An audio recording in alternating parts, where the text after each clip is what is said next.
थोड़ी देर पहले बहुत खांसी हो रही थी, तो तुमने क्या रेमेडी करी? वृंदा को बहुत ही खांसी हो रही है। भाभी ये तो बहुत ही इजी रेमेडी है। ये है सफेद मिर्च।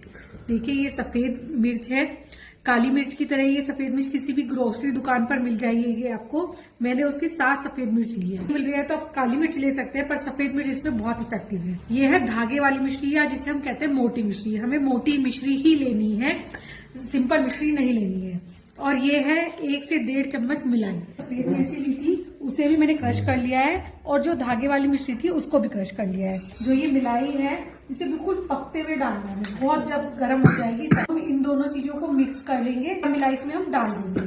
इसको भाभी एक चीज ध्यान रखना कि वृंदों को बिल्कुल सोते हुए खिलाना, क्योंकि इसके बाद ना तो हमें कुछ खाना है ना ही पीना है। बस रात को ही देगी। बस रात को देके रजाई में लेट जाना है। और वैसे सच सच बताओ, मुझे तो इतनी टेस्टी लगती है कि मैं वैसे भी खा लेती हूँ। देखो खा के दिखाती हूँ।